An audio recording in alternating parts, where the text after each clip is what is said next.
오늘은 사법심사 제외 영역, 통치 행위에 관하여 살펴보도록 하겠습니다.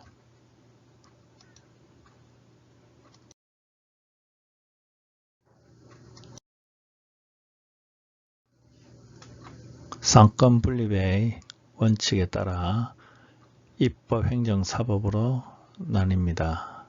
근데 이 사법부는 헌법에서 제5장 법원 제6장 헌법재판소로 구분하여 규정하고 있습니다. 이처럼 규정된 법원 헌법재판소가 국회의 입법행위, 대통령을 수반으로 하는 모든 행정행위에 대해서 항상 사법심사를 할 수 있는가, 아니면 사법심사할 수 없는 영역이 존재하는가와 관련해서 논란이 있습니다.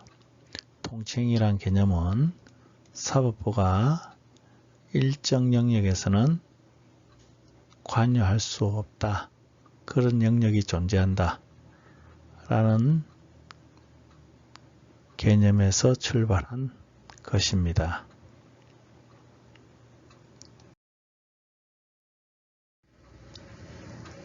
통치행위는 사법부가 관여할 수 없는 사법심사 제외 영역이고,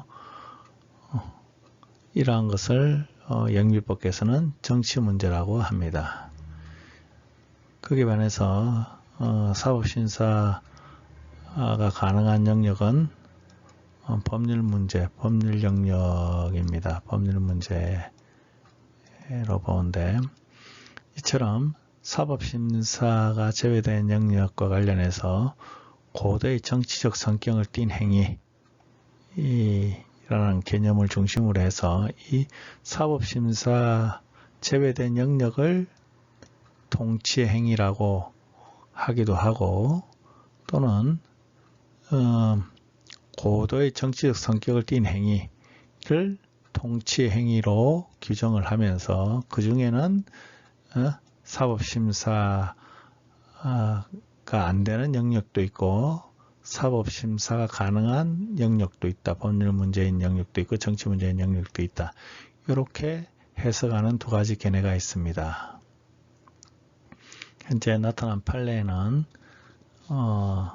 이런 계엄선포와 관련해 가지고는 과거에는 안 된다고 했다가 지금은 가능하다는 입장으로 바뀌었고, 금융실명사건과 같은 긴급 재정경제명령 사건은 가능하다 헌법재판소에서 이야기하고 있습니다. 이에 관해서 좀 더 자세히 살펴보도록 하겠습니다. 긴급 재정경제명령과 관련해서 대통령 긴급 재정경제명령 자체에 대해서 헌법소원을 제기한 사건입니다. 그리고 계엄법 위반과 관련해서는 비상계엄 하에서 계엄 포고령 위반 행위에 대한 형사처벌과 관련된 유무죄를 다투는 사건입니다. 두 가지가 있는데 둘 다 긴급 재정경제명령이나 비상계엄 모두 헌법에 규정하고 있습니다. 이와 관련해서 법원에서 헌법에 규정된 요건을 판단할 수 있는가 하는 문제가 발생합니다. 현행헌법 76조의 긴급 재정경제명령과 관련해서 내후, 외환, 천재, 지변 또는 중대한 재정경제상 위기에 있어서 국가의 안전보장 또는 공공의 안녕질서를 유지하기 위하여 긴급한 조치가 필요하고 국회 집회를 기다릴 여유가 없을 때 하는 요 요건, 이 요건을 사법부가 판단할 수 있는가, 법원이나 헌법재판소가 판단할 수 있는가. 우선적으로 긴급 재정경제명령이 있었다는 것은 대통령은 이러한 상황에 있다고 판단한 겁니다. 이에 대해서 대통령의 이 판단을 사법부가 헌법재판소하고 법원, 여기서는 헌법재판소입니다. 헌법재판소에서 이 판단을, 대통령의 판단을 다시 한번 옳고 그름을 판단할 수 있는가 하는 문제가 있습니다. 당시 금융실명거래 및 비밀보장에 관한 긴급재정경제명령이 1994년 8월 12일 날 발령이 되었습니다. 이에 대해서 위헌이다 하면서 헌법재판이 이루어졌는데, 이에 관해서 헌법재판소는 이 요건과 관련해서 대통령의 판단과 상관없이 헌법재판소에서 독자적으로 이에 대해서 다시 한번 판단을 하고 있습니다. 한번 비상계엄도 현행 헌법 77조에 규정이 되어 있습니다. 대통령은 전시사변 또는 이에 준하는 국가비상사태에 있어서 병력으로서 군사상 필요에 응하거나 공공의 안전질서를 유지할 필요가 있을 때란 요건입니다. 이 요건에 비상계엄이 선포되었다는 것은 대통령은 이러한 요건에 있다고 판단한 겁니다. 이러한 판단에 대해서 헌법재판소나 법원이 대통령의 판단과 결정에 상관없이 다시 판단할 수 있는가 하는 문제가 있습니다. 이때 대통령은 절차, 법률에 정하는 바에서 이거는 절차를 의미합니다. 구체적으로 계엄법에 이런 상황이 있을 경우에는 이러한 계엄법의 절차를 거쳐가지고 계엄을 선언할 수 있습니다. 비상계엄을 1979년 10월 27일 11.6 사건 이후에 비상계엄이 선포됐습니다. 당시에는 박정희 대통령 그 사망 사건으로 대통령 권한대행 최규하 권한대행이 비상계엄을 선포했습니다. 이러한 비상계엄 선포의 요건인 이 요건을 심리할 수 있는가 하는 문제가 있는 거죠. 법원에서. 그리고 이 요건에 따라서 비상계엄이 선포가 되면은 이에 대해서 그 법률이 정하는 바에 따라서 영장제도, 언론 출판, 집회 결사의 자유, 정부나 법원에 관한 특별 조치를 할 수 있다. 이러한 내용은 계엄법에 규정이 있고, 이에 따라서 특별 조치, 계엄법에 따른 특별 조치 내용이 계엄포고령으로 발령이 됩니다. 그래서 모든 정치활동을 중지하며 정치적 목적의 옥내 집회 및 시위를 일절 금지한다. 그리고 정치 목적이 아닌 옥내외 집회는 신고해야 한다. 가능상정은 제외한다. 그래서 모든 집회는 금지되고 정치 목적 아닌 경우도 신고해야 됩니다. 그래서 미신고 집회 같은 경우는 처벌을 하게 되는 거죠. 이러한 것에 대해서 계엄 선포의 요건과 관련해서 법원에서 심리할 수 있는가 하는 문제가 있습니다.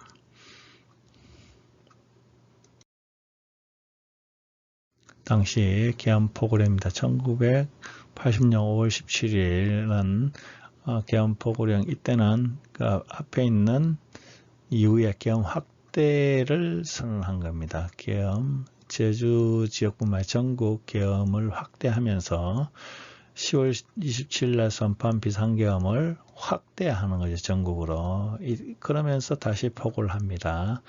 이렇게 신고해야 하고 유언비어의 날짜를 유불검한다. 이런 식으로 계엄 포고령 해가 1980년 5월 17일 계엄사령관 육군대장 이해성 이런 식으로 계엄 포고를 하게 됩니다. 항에서.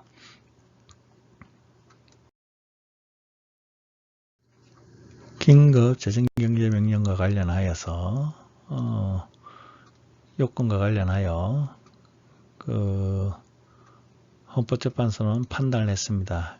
그 요건과 관련해서 이렇게 긴급재정경제명령의 발령요건 헌법에 규정된 요건을 대통령의 입장이 아니고 헌법재판소에서 별도로 그러한 요건을 충족한다 라고 판단을 했습니다. 그래서 그러한 요건을 충족했으니까 더 나아가서 그 긴급재정경제명령의 내용이 위헌이냐 아니냐 하는 부분을 심리하게 된 것이고, 이에 대해서 모두 합헌이다 하고 헌법소원심판을 기각했습니다. 이에 반해서 부망쟁과 관련해서 계엄포고 1호와 관련해서 1979년도 사건인데 30년 만에 2018년도에 이렇게 이야기하는 거죠. 그 요건과 관련해서 국내 정치 상황, 사회 상황에 비춰서 군사상 필요한 때에 해당한다 볼 수 없다. 그래서 계엄포고와 관련돼서 그 요건, 헌법에 정한 요건을 갖추지 못했다. 그냥 구체적으로 왜 갖추지 못했다는 내용은 없습니다. 그냥 이렇게 해당하였다 보기 어렵다. 그냥 단도직입적 써서, 따라서 계엄 보고가 위헌이니까 계엄 보고령도 위헌이다 하는 식으로 그 대법원에서 판단했습니다. 따라서 계엄법 위반은 무죄입니다.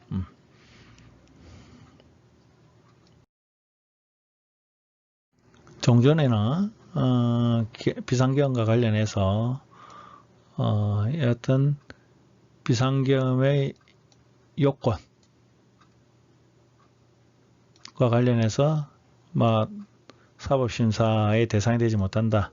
대통령이 그러한 상황이 있다라고 판단했으면 그것에 대해서 통치행위다. 계엄선포는 통치행위다. 계엄선포 요건은 사법부에서 관여하지 않는다. 마찬가지로 계엄선포 자체가 내란행위인가 하는 것이 국헌문란의 내란행위인가, 계엄을 통해 가지고 계엄 확대를 통해 가지고 그 내란을 했는가와 관련해서는 여하튼 계엄선포 요건 구비 여부는 사법부의 권한이 없지만, 그와 달리 이 계엄 자체가 다른 목적으로 이용된가에 대해서는 심판할 수 있다, 이렇게 이야기했습니다. 대법원 입장은 계엄과 관련해서 통치행위다 하는 입장이었는데 1982년도입니다. 82년도는 그랬지만은 지금 20년, 30년 후에는 지금 계엄 선포 요건 구비에 대해서 대법원은 판단할 수 있고, 지금 보니 요건을 못 갖췄다. 따라서 계엄 선포는 무효다. 이래 이야기를 하고 있는 거죠. 위법하다. 위법하고 무효다. 이래 이야기를 해서 판례를 변경했습니다. 환경과 관련해 가지고 우리나라에 9차례 있었습니다. 1948년 6.25 전쟁 앞에 여순사건, 제주사건에 2차례 있었고, 그 다음에 6.25 전쟁 중에 부산 정치파동, 직선제 개헌과 관련해서 한 번 있었습니다. 그 이후에는 4.19 때 있었고, 그 다음에 이후 5.16, 6.3 한일회담, 유신헌법 부망제요.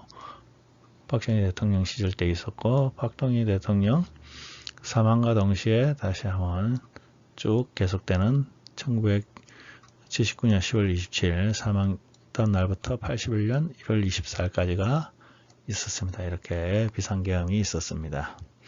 이와 관련해서 비상계엄과 관련해서 대동소이합니다. 요건은 헌법에 비상계엄 선포 요건과 관련해서 당시 대통령이 대통령 권한대행이 했는데 이러한 대통령의 판단이 틀렸다 라고 이야기한 거죠. 법원이 당시에는 아니었고 20년 30년 만에 한참 지나서 이야기합니다.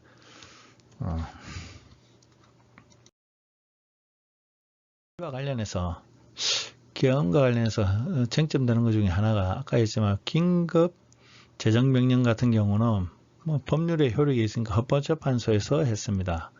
그러면 계엄 선포는 헌법에서 규정을 하고 있는데 요건을 그 계엄 선포 그리고 계엄법 위반과 관련해서 헌법재판소가 심리해야 되는지 아니면은 법원에서 심리할 수 있는지와 관련해서 대법원은 이때 계엄 포고령은 그 명령규칙 처분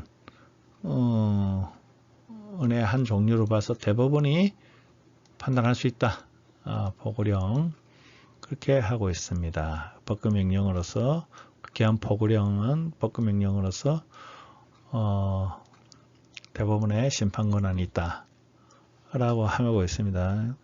다만 문제는 여기서 계엄 포고는 누가 판단하는가와 관련해서는 이야기하고 있지 않은데 이것도 당연히 계엄 포고도 전제로서 선결 조건으로서 법원에서 판단할 수 있다라는 것 같습니다. 헌법재판소의 권한이 아니다.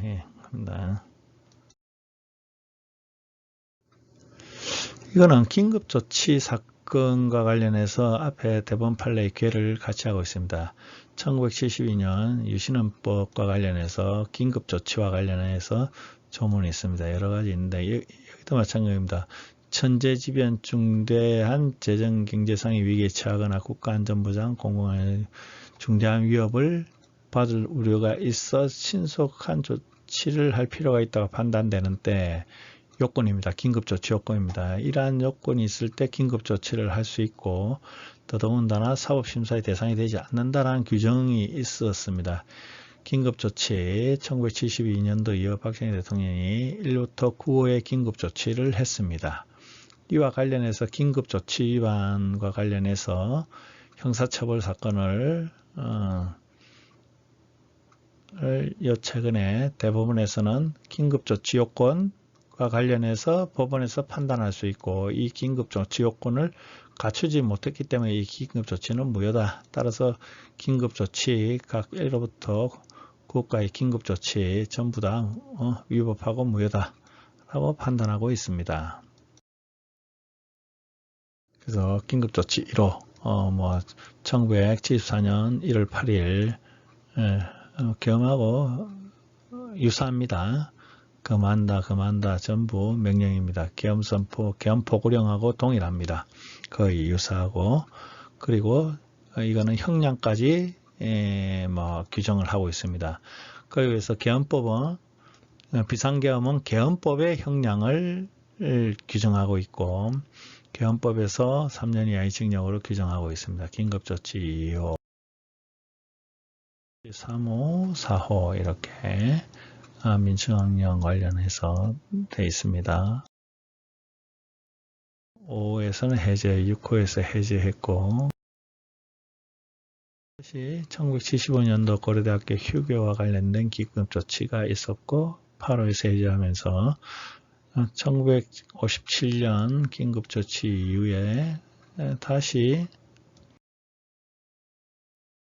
그 긴급조치 9호가 그 이후에 긴급조치 7호 이어서 8월 75년도 5월 13일부터 75년 5월 13일부터 1979년 12월 7일 그러니까 박정희 대통령 사망 10월 26일 이후 최계화 대통령이 긴급조치 비상계엄 하에서 긴급조치를 9호를 해제했습니다. 이러한 긴급조치와 관련해서 긴급조치 위반이 형사처벌되는 경우 어떻게 되는가와 관련해서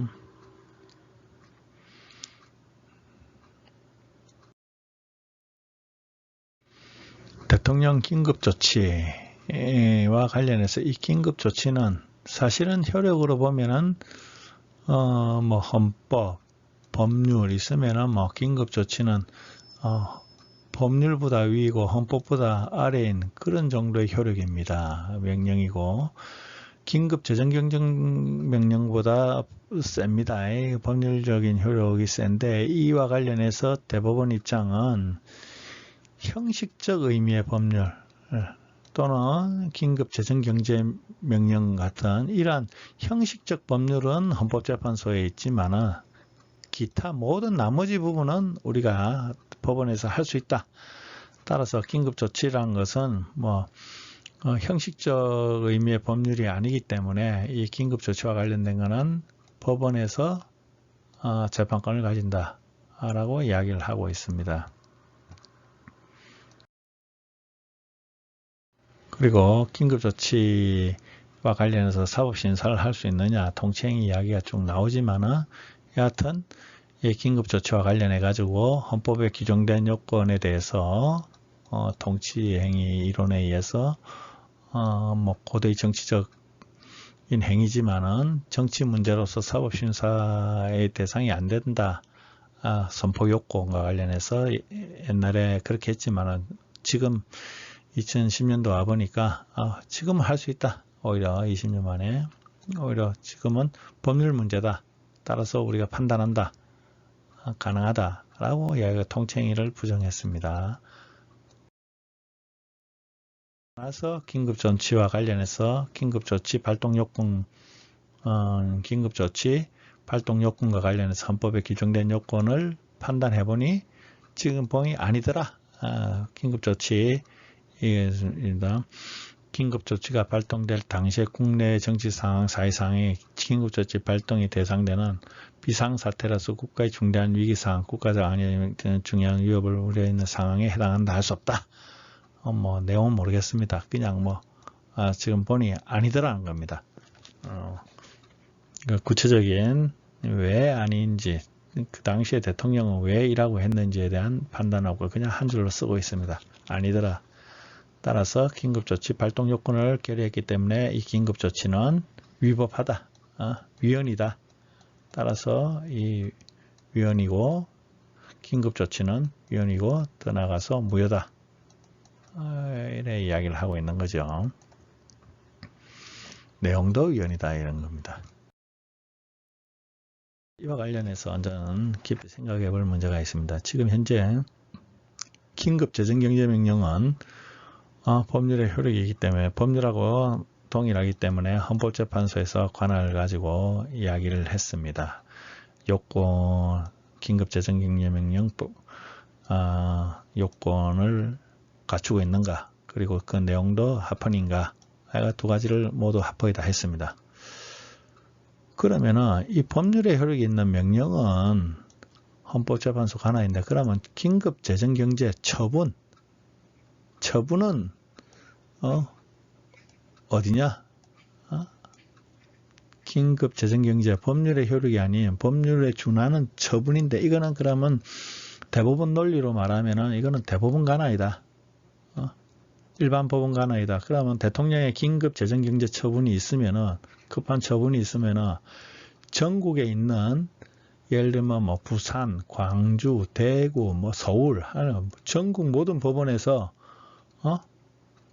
일종의 처분이니까 행정소송으로 행정소송에서 1심에서 재판할 수 있다는 소리인데 과연 이게 맞는가 하는 생각도 들고 오히려 헌법재판소가 아닌가. 이 처분은 법률의 효력이지만 단순한 명령, 긴급재정경제명령도 처분이나 명령이나 거의 명령은 처분 속에 포함되는 개념이죠. 사실은 구체적인 조치고 이거는 일반적인 조치입니다. 명령은 일반 처분으로서의 성격도 가지고 있는 거죠.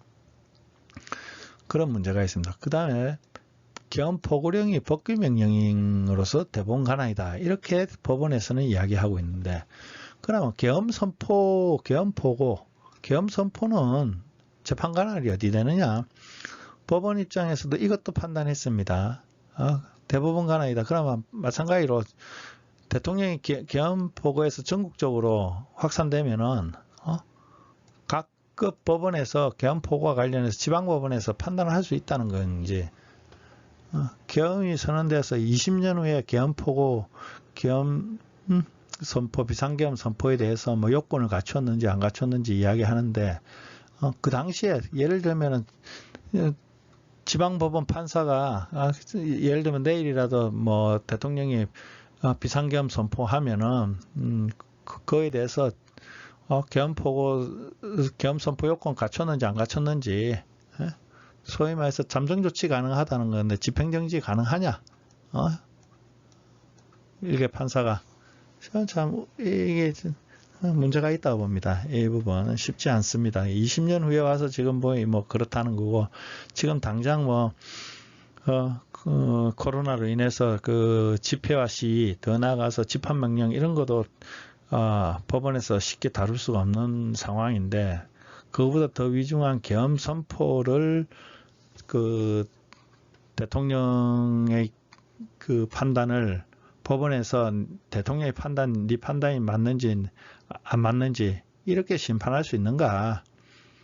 쉽지 않죠. 계엄 선포라든지 긴급 재정경제명령 선포 요건과 관련해서 내용이 합헌이냐 아니냐가 아니고 이러한 명령이나 계엄 선포할 수 있는 요건을 갖췄느냐 안 갖췄느냐와 관련해서는 정말 어려운 문제죠. 사실 정치 문제에 가깝습니다. 얘가 뭐 법률 문제라고 보기에는 상당히 어려운 요소가 있습니다. 그래서 비상대권이라기도 하고 긴급조치권인데 그걸 일반 재판에서 다룬다 뭐 쉽지 않은 거죠. 그래서 대통령이 뭐 그런 상황이 있다고 판단한 대통령의 판단이라든지 그 여건에 포섭이 돼서 대통령이 했던 그 대통령의 판단보다 사법부의 판단이 우선한다. 과연 그런가? 뭐 저는 뭐 의문이 있습니다. 두 번째, 그와 관련된 각종 명령과 계엄선포 보고령의 어떤 내용과 관련해서 여러 가지 결정하고 선택할 수 있는데 이 결정과 선택과 관련해서 대통령이 했던 내용 중에 일부 그 위헌이 되는가? 그 내용이 헌법에 합치되는가?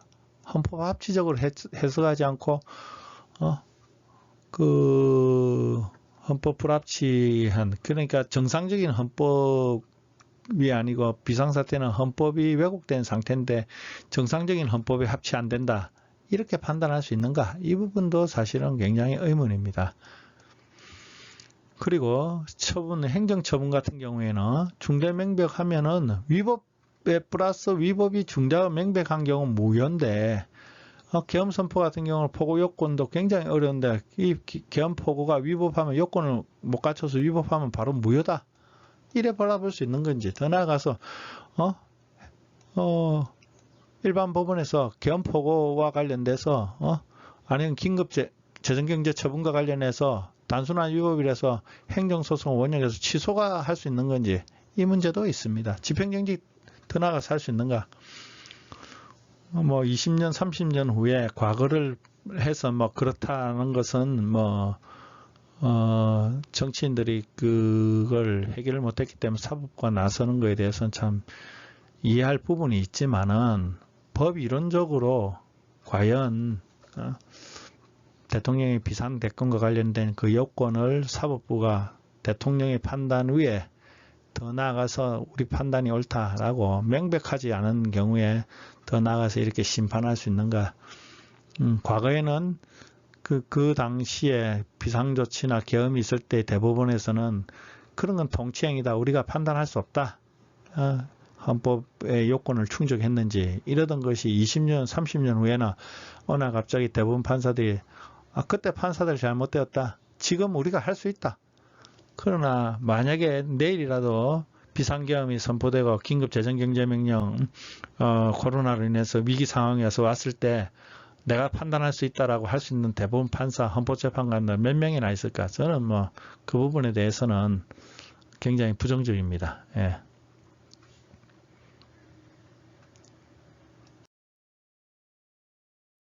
자, 대한민국 헌법과 관련된 이야기 조금 더 해보겠습니다.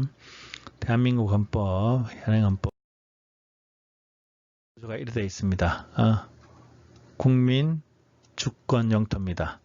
이 주권과 관련돼서 국민 주권이지만 이 주권을 행사하는 방식으로서의 통치권은 공화제를 선택하고 있고, 이 공화제를 선택하면서 권력 분립의 원칙에 의해서 대통령, 국회, 헌법재판소, 법원으로 분류하고 있고, 법원은 통상 행정부의 처분을 위법위원을 다루고 있고, 헌법재판소는 국회 입법행위와 관련해서 위헌 여부를 통상 다루고 있습니다. 그리고 양 큰 틀은 민주주의, 다수결에 의한 민주주의와 소수자 보호인 법치주의로 기동을 이루면서 국민의 기본권과 국민의 의무를 기초로 하고 있습니다. 그리고 이를 튼튼하게 하는 제도들로 구성이 되어 있죠. 자, 국민의 기본권과 관련해서 제2장의 국민의 권리와 의무를 규정하고 있고, 의무와 관련해서 여기 국방, 납세의 아주 기본 의무 외에 현대적 의무 이런 것들이 규정이 되어 있습니다. 그보다 중요한 것은 국민의 권리, 기본 권리입니다.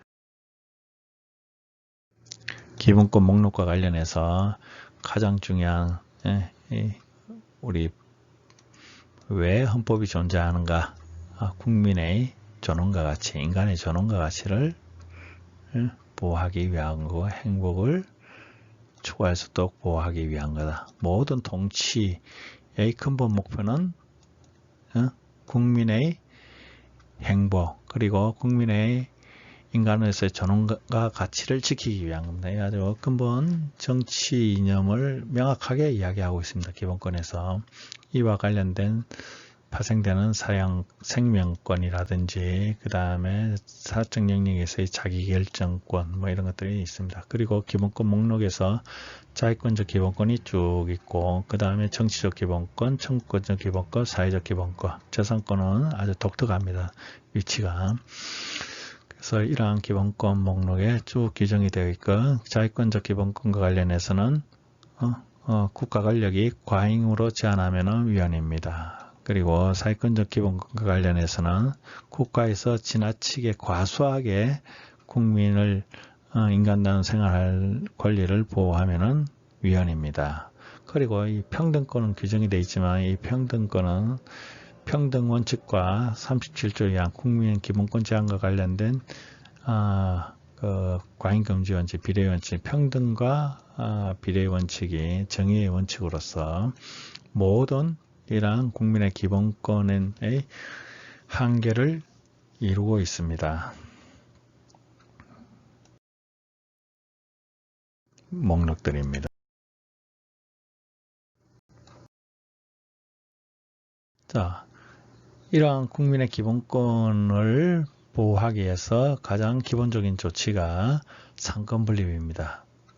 이 상권분립과 관련해서 사법부부터 보겠습니다. 사법부와 관련해서 법원과 헌법재판소로 나눠져 있고, 사법부가 입법, 사법, 행정인데 이 사법부가 모든 입법행위 그리고 모든 행정행위, 대통령의 판단, 결정, 국회의 판단, 권한, 결정에 우월해서 모든 걸 다 심사할 수 있는가 하는 것과 관련해서는 통치행위와 관련된 개념이 있다 라는 점을 봤습니다.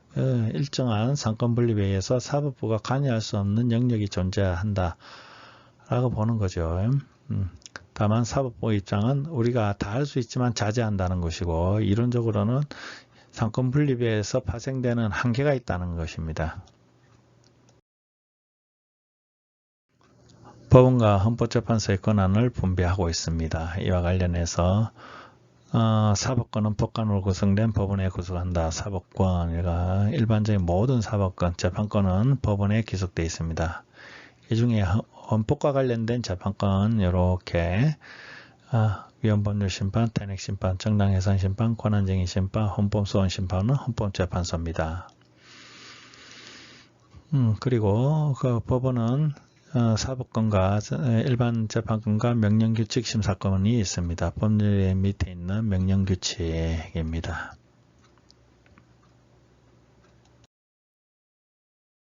대통령의 권한에 대해서 제4장 1절에 대통령의 권한과 관련해서 되어 있고 제2절에 국무회의에서 대통령의 권한 행사와 관련된 심의사항, 국무회의 심의사항이 있습니다. 이를 중심으로 해서 대통령의 주요 권한들을 한번 살펴보겠습니다.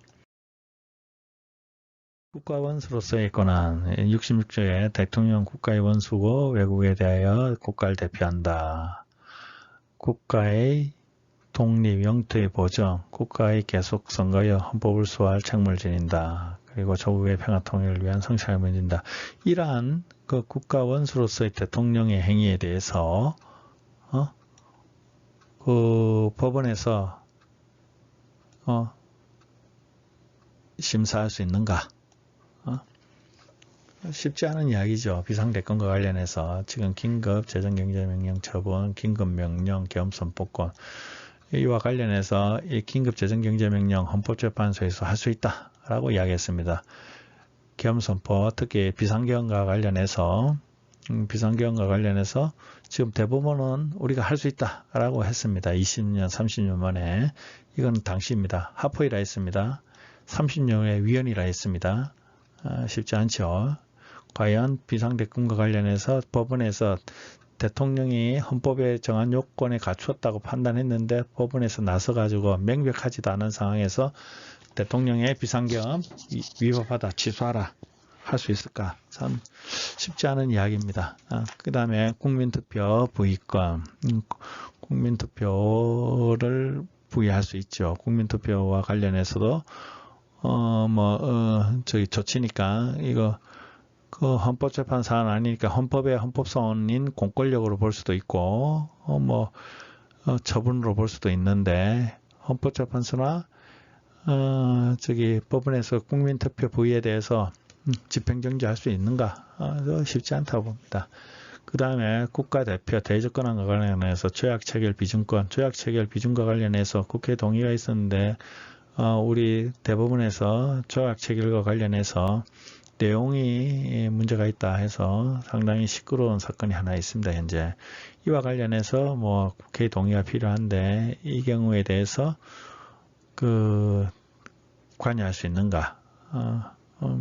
외계사절 신임 접수 예를 들면은 대한민국하고 허용되지 않는 국가에 대해서 외계사절을 신임한 것에 대해서 법원에 관여할 수 있는가? 선전포고 마찬가지입니다. 선전포고 국회의 동의가 필요한데 국군의 해외 파견, 주둔 승인 이거 전부 가능한가? 특히 국군의 해외 파병과 관련해서 이라크 파병과 관련해서 헌법재판소에서 심리한 적이 있습니다. 이와 관련해서 통치행위다 해서 각하를 한 판결이 있고 결정이 있고 신청인이 청구인 적격이 없다 해서 각하한 경우에서 어쨌든 각하를 했습니다. 당시에 쉽지 않습니다. 사면과 관련해서 사면 감형국권과 관련해서 대통령의 한 거에 대해서 요건이 없기 때문에 이 사면도 법원에서 사면이 위법이다.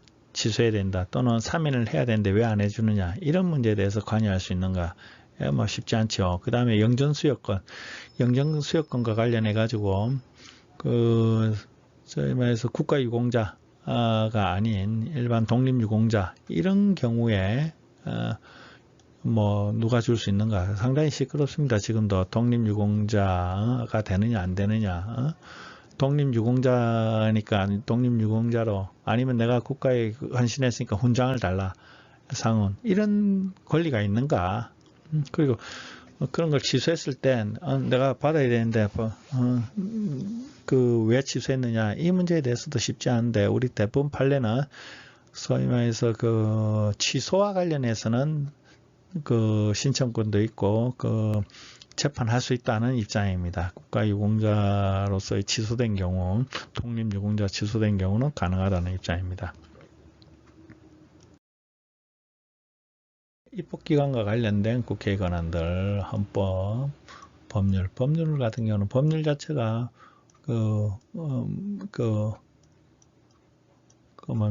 헌법재판소의 대상이기 때문에 법률안과 관련해서는 문제가 없는데 헌법과 관련해서는 헌법재판소가 관여하거나 법원이 관여하기가 곤란하죠. 이것도 그 다음에 수반으로서의 대통령의 권한들 쭉 있습니다. 이렇게 쭉 여러 가지 저기 국무회의 심의 내용들이 있는데 그 중에 정부 구성권, 국군 통수권, 행정입법권, 행정입법과 관련해서는 분명히 이거는 대법원의 권한이다. 행정입법의 내용과 관련해서는 대법원의 통제를 받는다라고 헌법이 규정이 되어 있고 더 나아가서 헌법재판소에서도 헌법소원으로서 중첩적으로 다루고 있습니다. 공무원 임명, 예산 집행 편성과 관련해 가지고 다룰 수 있는가? 위원장장 제소권은 헌법재판 내용이니까 문제가 없습니다. 이런 경우도 과연 공무원 임명과 관련해서 면직은 뭐 다툴 수 있지만 임명과 관련해서 다툴 수 있는가? 구성과 관련해서 다툴 수 있는가? 헌법기관 구성과 관련해서 다툴 수 있는가 하는 문제는 쉽지 않습니다. 국회에 관한 살펴보겠습니다. 국회 관련해서 입법과 관련해서는 법률과 관련해서 하고 재정과 관련해서는 조세 법률주의이기 때문에 입법과 재정에 대한 국회의 권한은 사후 여러 가지 헌법재판소의 통제를 받게 됩니다. 나머지 국정조사감사 이와 관련해서 과도하기 때문에 헌법재판소에서 국정조사감사와 관련된 것을 다툴 수 있는가 여러 가지 있습니다. 곤란한 이게 재판할 수 있는가 뭐 쉽지 않은 이야기입니다. 다만 국회 자율권과 관련해서도 마찬가지입니다. 조직, 의사, 그 다음에 국회의원 신분, 국회 규칙재정권 전부 다 법원이나 헌법재판소의 통제를 받지 않는다 봐야 되는데 특히 64조에 이래 되어 있습니다. 국회는 의원의 자격을 심사하며 의원을 징계할 수 있다. 제명하는 경우 3분의 2 찬성이 있다. 이에 대해서는 법원에 제소할 수 없다. 법원에 제소할 수 없다. 이랬으니까 헌법재판소에 제소 가능하다. 이래 해석하는 분도 있는데 곤란합니다. 이 조문은 과거 현행 헌법 전에도 헌법재판소가 있기도 전에 존재했던 조문입니다. 계속적으로 있죠. 헌법재판소가 생겼다 해서 법원은 안 되고 헌법재판소가 가능하다고 이런 조문을 만든 것은 아니고 과거에 헌법재판소가 없던 법원만 있을 때도 있었기 때문에 현행 헌법재판소가 생겼다 해서 가능한 것도 아니고 양쪽 다 헌법재판소나 법원에 심리할 수 없습니다. 국회의원의 자격심사와 징계와 관련해서. 다만 그렇다고 해서 이 64조 의 내용에 준해서 지방자치단체의 지방의회, 의원, 시의원, 구의원, 군의원들의 징계와 제명이 재판할 수 없는가? 그거는 아닙니다. 그거는 명확하게 할 수 있습니다. 국회의원과 관련해서는 헌법에 사법심사를 할 수 없다라고 제외시켜 놓은 영역입니다. 이것도 만약에 현재 국회의원 과 관련해서 그런 사안이 없지만 만약에 생긴다면 20년 후에 제명했다가 20년 후에 또 이런 제소할 수 없다는 조문도 위헌이다 할지 모르겠습니다. 여하튼 현행 헌법상 불가능한 국회의원 자격심사 징계는 헌법재판이나 일반 법원의 재판이 불가능합니다. 헌법에 유일하게 규정되어 있는 명확하게 규정되어 있는 내용입니다. 이 부분을 통치행위라고 해석하는 견해도 있지만은 모르겠습니다. 의견이 나뉩니다. 그러나 사법심사가 되지 않는 사법심사의 제외 영역인 점은 분명합니다. 자, 고생하셨습니다. 다음에 또 뵙겠습니다.